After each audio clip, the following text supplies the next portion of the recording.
Welcome to Uriah Heep, the Magician's Podcast. I'll be covering every studio song the band has recorded and every bonus track that I can find. Each week we'll go over a new song from the beginning to where they are currently, and as they keep adding albums, I'll keep adding shows. Let the deep dive party begin. In the magic garden, some were singing, some were dancing. Hello, ladies and gentlemen, and welcome to Uriah Heep, the Magician's Podcast. I am your host, Scott Haskin, and we are here starting season 13, halfway through the current Uriah Heep catalog, while we await more material that, has, of course, been delayed due to COVID. There's a lot of location issues and being able to get together, and I know they've been working on material, so that's very exciting. But so far, currently released on the market are 24 albums, and this is number 13. So thank you guys that have been here since the beginning. Thank you guys that have joined along the way, and thank you if this is the first episode that you've listened to. This is going to be a bumpy ride this season because this is where, as I've said, things get a little bit crazy. Now, we have a couple of lineup changes here, which is what causes the craziness. We've unfortunately lost both singer John Lawton and drummer Lee Kerslake. They have been replaced, of course, by singer John Sloman and drummer Chris Slade. And I don't know exactly why. I think this is kind of funny, but on the album, they credit Chris as being the staccato drummer. Drums are pretty much a staccato instrument, except for maybe timpani and a couple other things which can be elongated a little bit. But drums are pretty much a staccato instrument. So I thought that was kind of fun. Now, in addition to the fact that we really have two different versions of this album, or a partial different version of this album, because they did start some recordings with the previous members, John Lawton and Lee Kerslake. And then there are some of those songs I have other versions for on the actual final album, Conquest. And it's just a little crazy between the two versions of the things. There was the planned album was going to be called either 5 Miles High or 10 Miles High. I'm not sure. I've seen documentation for both. But a bootleg did surface. The album was never released. And so any material is really unofficial to the band because there was never an official release of that material. Now, if you look in the show notes, there is a link to an episode of Ask Mick where somebody wrote in and asked Mick about the whole controversy, and he talks about what he knows about it. And that's kind of what set me on the journey because I wasn't even aware of that at all when I hadn't gotten that far in the research because, I wasn't near the album at the time that the Ask Mick episode aired. So that kind of sent me on a side quest to find out what was on it, where I could find it. And I was able to get most of the songs that I've seen are listed on any list of what should be on that album. And there are only 3 that I'm currently missing. I'm still working on those, but the rest I have. Some of them will be covered this season. If there is a version that made the final album and I have the alternate 5 Miles High or 10 Miles High version, then I will include it in the review in this season. Any of the additional songs that I do not have a connecting song for, I will cover after I've done all the albums. Then I'm going to catch up on all the additional bonus tracks that seem to kind of be just floating out there without a home. So that being said, we're going to get started on Conquest. And the first couple songs I don't have a correlating song for. So this week, the rest of this week, the episodes that you're going to hear are just going to be the single songs that are on Conquest. Now, because all these challenges weren't enough, I've worked really hard to go and find all the deluxe versions of these albums so that I could cover the bonus songs. And in the process of that, the only version of Conquest I was able to locate was the Japanese version. Now, the Japanese version actually does not have any bonus songs. It just has the regular songs on it, at least the Japanese version that I was able to locate. It was listed as a deluxe version, but I don't think that it really is. But here's what's interesting. So it's not in a jewel case. It's the only one I was able to find that did not have the standard jewel case, and it wasn't the regular issue. The entire book is a combination of Japanese and English, which is really cool. I'm glad that they included both. The artwork is just the entire cover of the actual Eco Wallet. And then there was an included little side cover for the actual CD itself. And on that, they have the lyrics written in very, very tiny, tiny letters with a lot of open space on the page for all of the songs in English. I'm not sure why, because they included those in the book. So that seems a little bit weird to me. However, the book doesn't really give any information as far as bonus material or anything like that, because again, I don't believe this is the actual deluxe CD.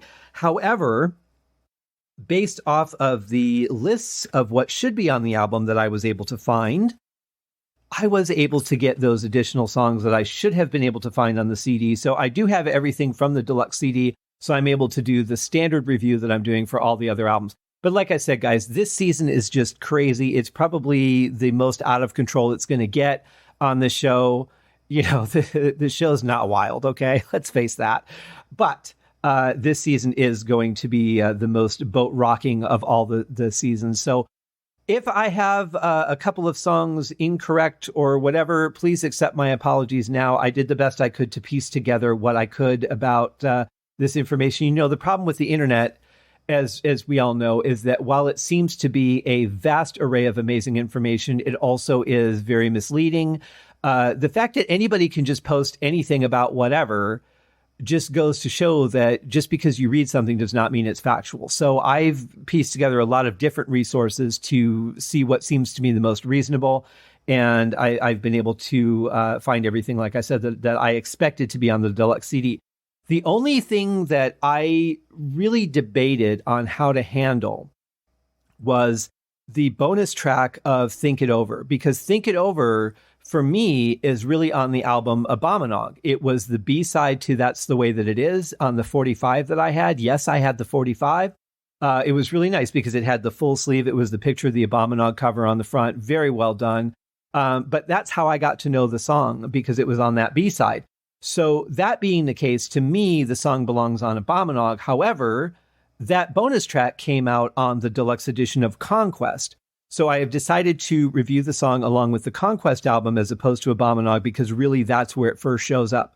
So apart from that, I think I've got everything right. I'm sure that you guys will let me know if I don't. But in any case, that's where we are at. So it's going to be a little crazy, and I'm looking forward to it. I'm ready to take on this challenge.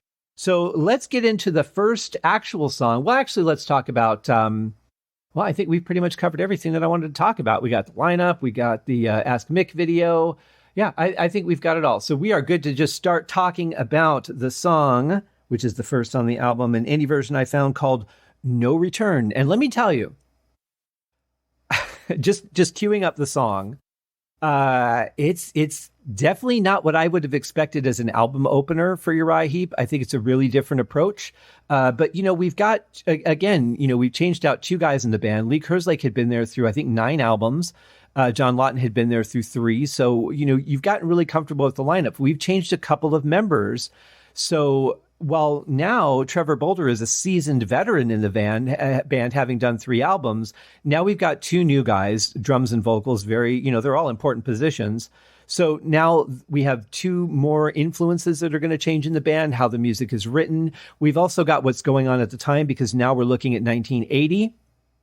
And so things were really changing. We're about to hit the British New Wave invasion in music. So things were getting a lot more synthy.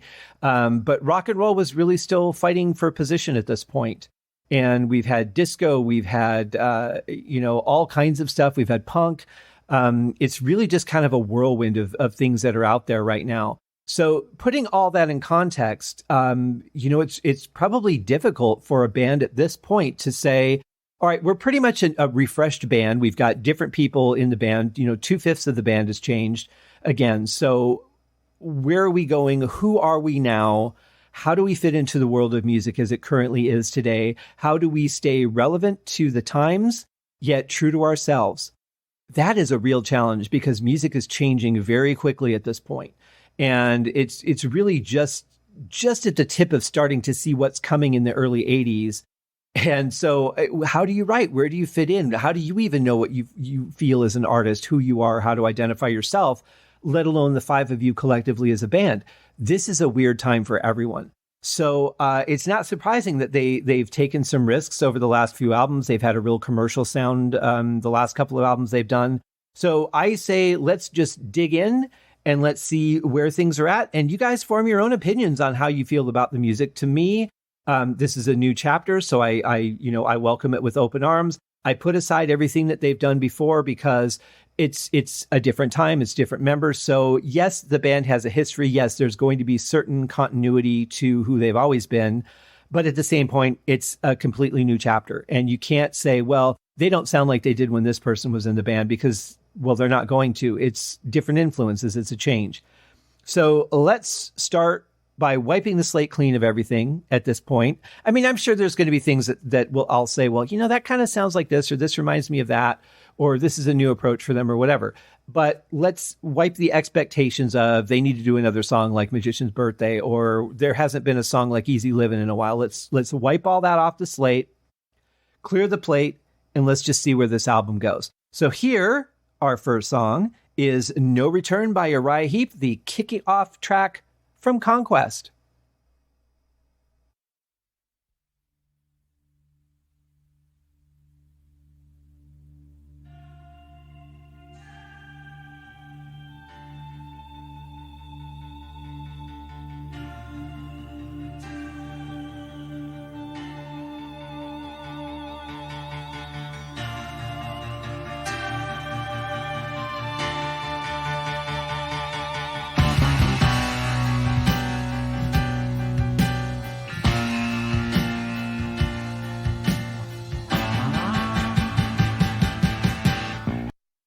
So the very beginning of it almost reminded me of, well, I guess it apparently did remind me of a song called Animal Magnetism by the Scorpions from the album Animal Magnetism. It has a similar kind of fade in. It sounds like the first couple of notes reminded me of it. And then it seemed to be a little bit more almost meditative, like that Oriental meditation music that you can listen to. Obviously, I knew it wasn't going to stay that way. I certainly wouldn't have expected Uriah Heep to put out a meditation album. But it had that feeling. It had that real Oriental thing. You've got the flutes. You've got that, sort of percussion that's very similar in that kind of music. And then, of course, everything kicks in. Now, just at the very beginning of this song, the first thing that I notice about the mix is it is a little bit muddy. There's not a lot of high-end EQ on it. So things tend to blend together a little bit when you don't define it with a little more high-end IQ. The IQ's there. The EQ is not. Big difference between the two, even though it's only one letter. And yeah, it's going to be interesting to see how the whole album sounds. Now, a lot of times too, the music can sound a little bit muddy. And then when the vocals come in, the vocals are usually recorded with a little more clarity. And sometimes that can bring more clarity to the overall song. I don't know the science behind it. I just know it works. So we'll see where it goes from here. But so far, the drums are kind of taking up a lot of space. They're not mixed bad, but the just that muddiness kind of, kind of adds a little bit of a challenge to hearing some of the dynamics in the music. So we'll just see how it sounds as it goes along.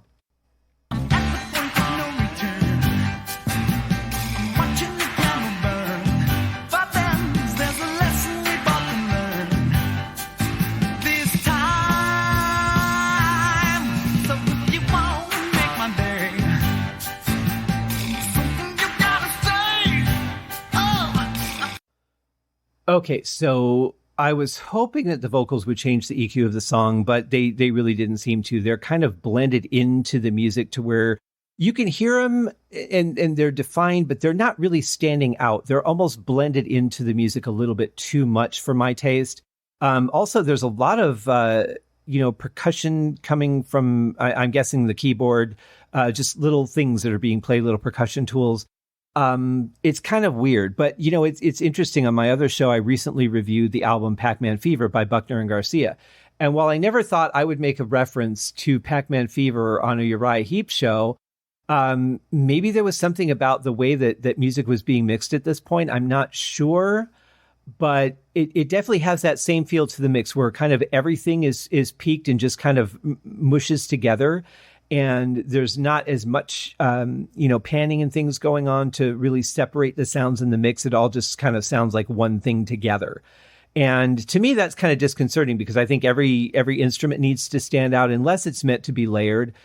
you should be able to hear what each instrument is doing and what each artist is playing and how they're adding to the song. And this level of mix with it all just being mushed together, it's really hard to do that. It's maybe it will change along the way, but right now that's kind of where we sit. And the extra percussion and sounds and stuff is really just kind of, it's different for the band, but again, it's a different time.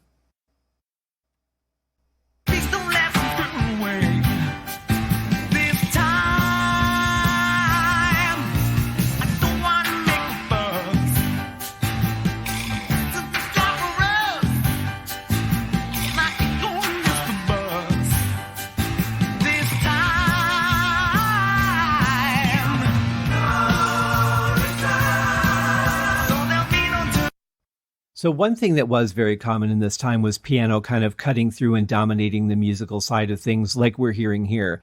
Ken's not playing anything interesting on the piano by any means. It's just, the same chord, just da, da, da, da, da. But that seems to be dominating the mix, which is unfortunate because there's a lot of stuff going on. I'm hearing some popping notes in the bass, which sound like they could really be adding a lot to the mix. I'm hearing Mick playing along, but it's really faint and blended in so well that it doesn't stand out. And it's a shame because we know what these guys are capable of. We know how they play. We know how they write. And I think that the mix is burying that a little bit. So I'm going to have to keep looking and see if I can get a deluxe version of it and see if I can find some better mixes, because this really does seem probably like it was the standard release. And I'm just going to keep trying. I kind of stopped because I found one that worked and I was able to find everything I needed. But I'm going to keep going because I think I'd like to hear a better mix if there's one out there.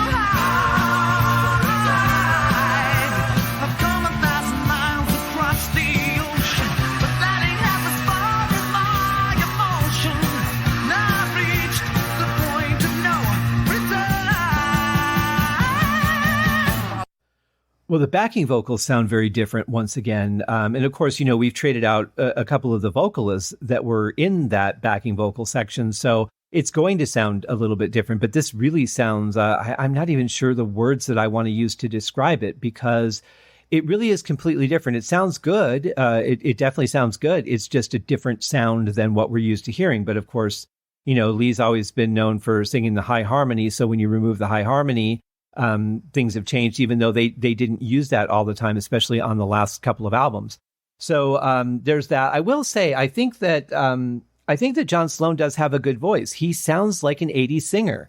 There was just something about the way people were EQ'd and the way that they were singing at the time, the style, the delivery of the dialogue or the words. And it was a little bit different during that time from the late 70s into the early 80s. And he definitely fits that era, I think. I like his voice. I'm not sure how well it fits in with the band just yet, because again, we're only, a couple of minutes into the first song, but it's definitely a complete change from anything that we've heard in this band before. So they're kind of a refreshed band at this point. They're playing differently. They're being recorded differently, and certainly different style.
Okay, so one thing that I just noticed as I'm looking at the audio of the song itself is it is brick wall limited. And I've said many times in my life that brick wall limiting really kills the dynamics in a song. And I think that this song is another case of that. I'm going to guess that if they brick wall limited this song, they probably did the whole album. I'm not a fan of that. I know that there's people that love it and there's people that hate it. I can say honestly, for me, as an audio engineer, it just kills the dynamics of the performances to me. I've experimented with brick wall limiting with my own music to see what the differences are, because I've got full access to all the tracks and everything in my own songs. So I've played with it, and I can tell you that even within my own music, I've noticed the exact same thing, which is why I never brick wall limit anything. So that being the case, we have what we have to work with, and that's the way it is. So no pun intended. But I have to say, this definitely feels almost like, I don't know if it's maybe just John Sloman's voice, but this reminds me of Supertramp for some reason. It could be the style of the song. It could be any number of things, but for some reason, the band Supertramp is coming to my head when I'm listening to this. Not a bad thing at all. Supertramp is a great band, but for some reason that's just popping into my head. So I think we're about to head into a guitar solo. Let's just see if I'm right.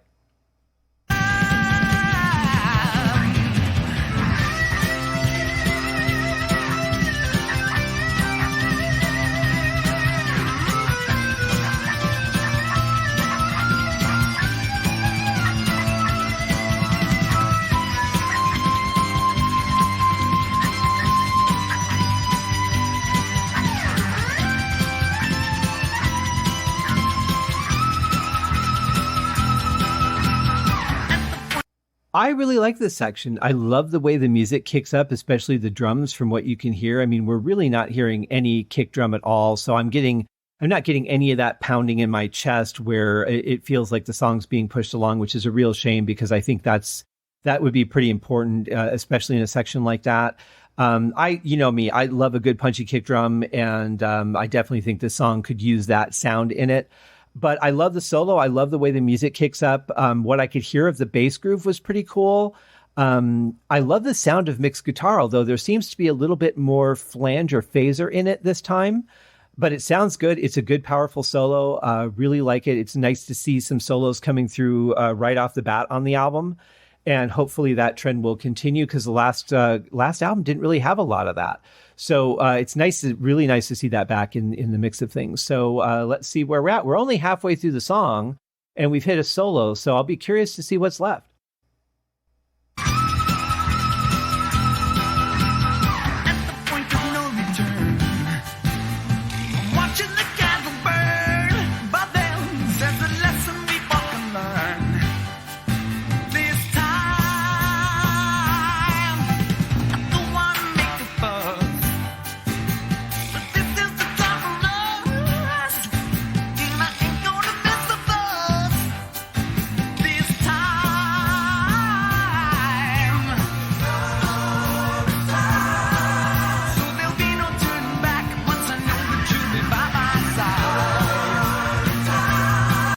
That was a nice little guitar slide into that, that backing vocal section. I really like that. I really like Chris's voice. I think it fits the kind of music. We're going to have to see where the album goes because, again, this is only one song. But he's definitely got that 80s sound. I mean, this is really the beginning of shaping the 80s. This album came out in 80s, so I'm going to assume it was recorded either, in 79 or early 80. It had to have been before that, though, because I think the album came out in February. So I'm going to say late 79. But it sounds decent for the time. My issues are really not with the writing or the performances, because I think the dialogue or the vocal delivery is really interesting during the verses. I really like the sound of the backing vocals with Chris on lead. I think those two really work well together. That sounds good. I think my issue really is just with the production on the album. I don't think it's there. Which is a real shame, but we have what we have. There it is. So let's see where the rest of the song goes, because we've still got just over 2 minutes to go. And I feel like this is the time where, on the last couple of albums, we're past the solo. We've hit the last verse. We're repeating the chorus. So I don't know that they would repeat the chorus for 2 minutes, but I guess we'll see.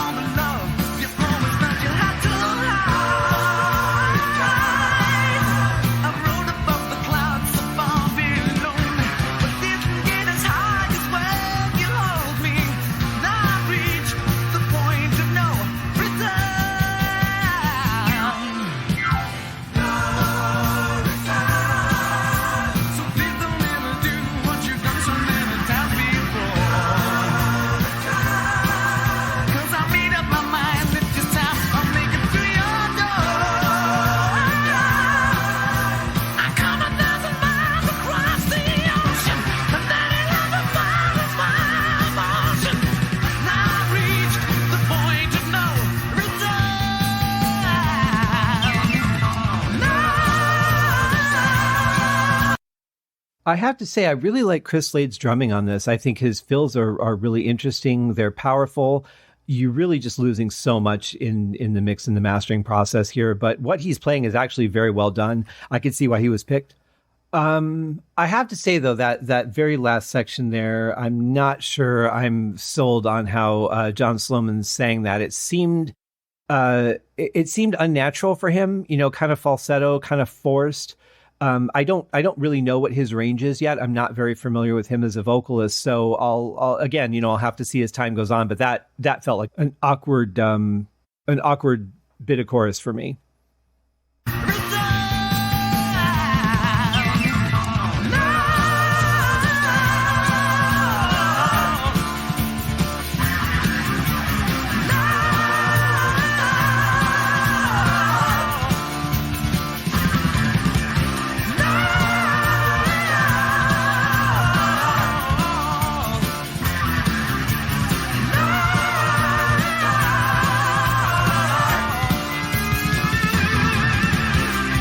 I have to say, I really do love the sound of Mick's guitar there. I'm going to say it's probably more phaser than flanger. It seems a little bit more phaser to me, but in any case, it really does sound good and powerful. It's just, getting a little buried in the mix of things.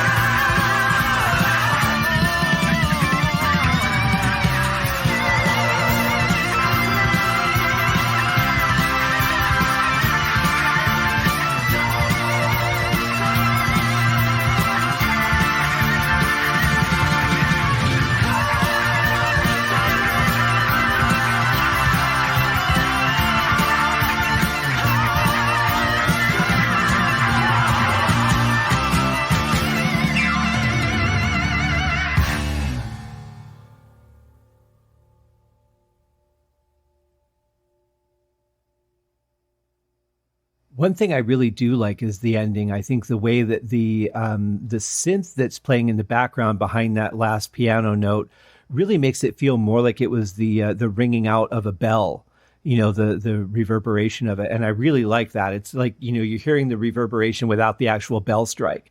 And for some reason that sounds cool. It's a little bit haunting actually as well. I like the change that they made in those last couple sections. It was subtle, but it was a nice change. And just something that caused them to not repeat exactly what they had been doing before. I think the drums are very powerful. I love the stuff that Mick was playing, what you can hear of it. But again, you're losing so much of the dynamics. This is just audio soup. So here's what I think I'm going to do. I'm a couple weeks ahead of you guys as far as recording the episodes go. So I think I've got a little time. I think I'm going to stop recording here and see if I can find a better version of the album that maybe has a better dynamic mix to it. And if not, then we'll just go with what we have, because that's what we have to work with. But since this doesn't appear to be the actual deluxe CD, even though that's what it appeared when I purchased it, and what I received, of course, was something different. I think that's what we're going to do. So for you guys, you'll just hear me tomorrow. For me, I've got a little bit of work to do. So I hope that you guys have a great Thursday. I hope that you have, just fully enjoy your weekend, your everything, all the moments that you spend between now and tomorrow until the next episode comes out. Make them awesome. We'll see you guys tomorrow. Cheers. Thank you for joining me on this episode of Uriah Heep, the Magician's Podcast. If you have enjoyed this show, please consider going over to Apple Podcasts or your favorite podcast outlet, leaving a rating or a review. Be sure to subscribe to make sure that you are notified when new episodes are available. Please be sure to share this podcast with your fellow Uriah Heep enthusiasts and anyone who you think would like Uriah Heep, which should be everyone. And if you are so inclined, please feel free to contribute to the Patreon account. And if you are not a Patreon subscriber, you can also pay through the PayPal link on the website listed in the show links below. I would also like to thank Uriah Heep for their very generous support of the show. And thank you guys for listening. We'll see you in the next episode. Happy days!